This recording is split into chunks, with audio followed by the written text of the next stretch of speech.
तो हमें ये क्वेश्चन में ये दिया गया है, आपके पास क्वेश्चन रहेगा, मैं डायरेक्टली इसका गिवन से चालू करता हूँ विदाउट एनी टाइम वेस्ट किए हुए। ठीक है, तो फिर अगर मैंने इसका डायरेक्टली गिवन लिखना चालू किया है,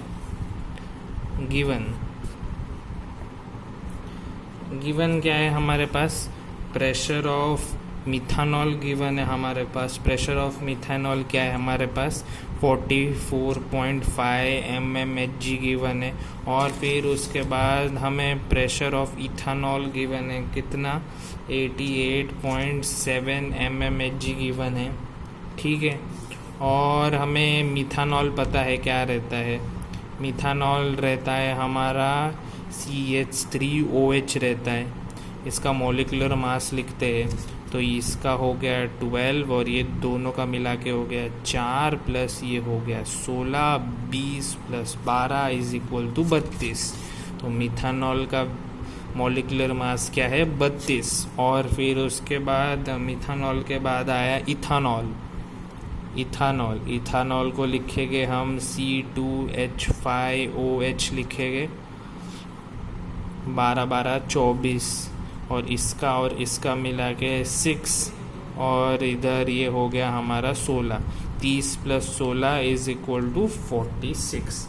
ये हो गया 46। तो हमें गिवन मास क्या है, हमारा जो मिथानॉल है, मिथानॉल हमें टोटल कितना दिया है, ये हमारा 60 ग्राम दिया है। और इथानॉल कितना है हमारा, इथानॉल हमारा, ओके हम उल्टा लिख रहे, 60 ग्राम किसका है, 60 ग्राम इथानॉल का है और 40 ग्राम मिथानॉल, और 40 ग्राम मिथानॉल और 60 ग्राम इथानॉल, ये हमारे पास डाटा है। ठीक है, और फिर अभी हम इसको सॉल्व करते हैं। पहले तो मोल्स निकाल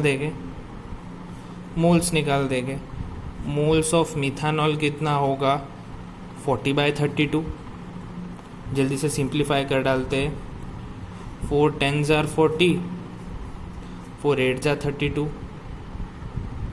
4 8s are 32 if I'm not wrong। फिर उसके बाद 2 4s are 8, 2 5s are 10। तो मोल्स ऑफ मिथानॉल कितना हो गया, 5/4 हो गया। बस कैलकुलेशन थोड़ा सा डिफिकल्ट है, बाकी तो ये क्वेश्चन बहुत इजी है। फिर इथानॉल को क्या है हमारा, इसका मास कितना हमको दिया है, 60। और फिर उसके बाद ये क्या दिया है, 46, 2 30s are, 2 2s are 4, 2 3s are, तो ये आ गया 30/23। तो पहला हम इसका मोल फ्रैक्शन निकाल डालते हैं, फिर उसके बाद हम डायरेक्ट इक्वेशन में पुट कर देंगे इसको। इक्वेशन कौन सा, total pressure is equal to pressure of pure methanol into mole fraction of methanol plus pure ethanol into mole fraction of ethanol. उसके लिए हमें मोल फ्रैक्शन निकालना है, तो मोल फ्रैक्शन ऑफ मिथानॉल निकाल डालते हैं, तो ये 5/4 हो जाता है, प्लस 5/4 प्लस 30/23 हो जाएगा, ये 30/23 हो जाएगा। इसको फर्दर सॉल्व करेंगे तो 5/4 ऊपर का ऐसा ही रहेगा, 23 × 5 हो जाएगा, 5 3s are 15, 5 2s are 10 11, 115 plus 120 divided by 23 × 4, 4 3s are 12, 4 2s are 8 9, 92 हो जाएगा। अभी इसको ऊपर भेजते तो 5/4 मल्टीप्लाइडेड बाय 92 बाय 115 प्लस 120, 5 3 2 235 ऐसा हो रहा है हमारे पास। ठीक है, तो फिर उसके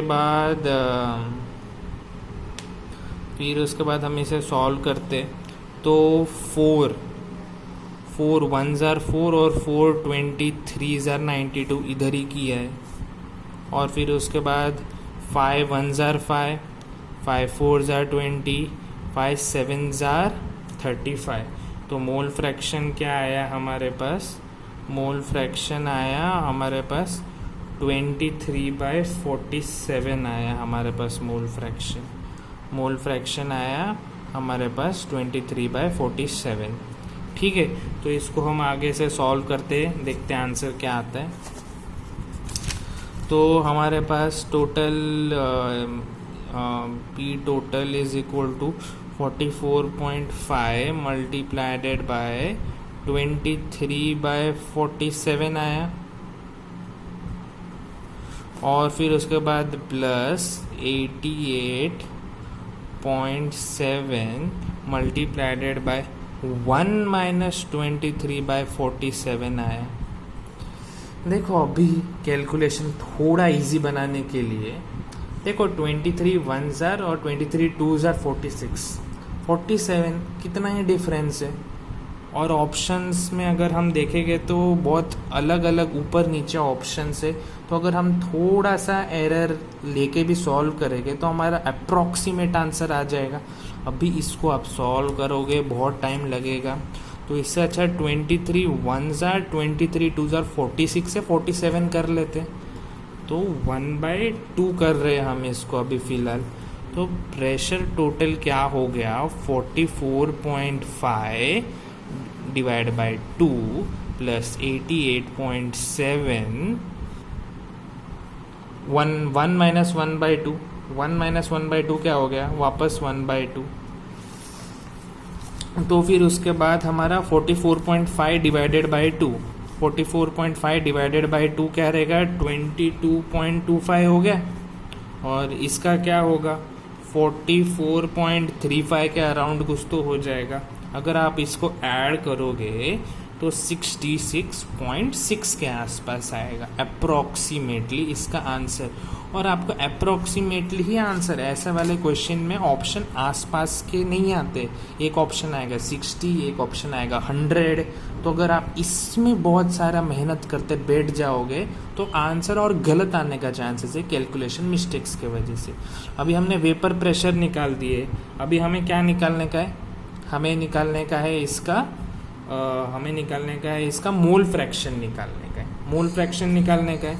तो y ऑफ d हमें मोल फ्रैक्शन निकालने का है, इसका क्या होगा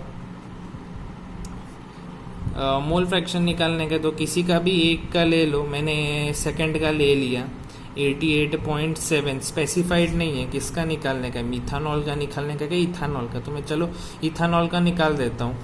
तो 88.7 मल्टीप्लाइडेड बाय मोल फ्रैक्शन क्या है, इसका 1/2 है, इसका भी 1/2 है, दोनों का मोल फ्रैक्शन इक्वल है, तो हम किसी का भी वेपर प्रेशर निकालेंगे तो काम बन जाएगा। प्लस ये हो गया, और ये जो टोटल 66.6 इसको आप फर्दर सॉल्व करोगे तो ऑप्शन 0.6 ये आ जाएगा। इसको आप एक बार सॉल्व करके देख लेना, ये है आपका एकदम करेक्ट आंसर।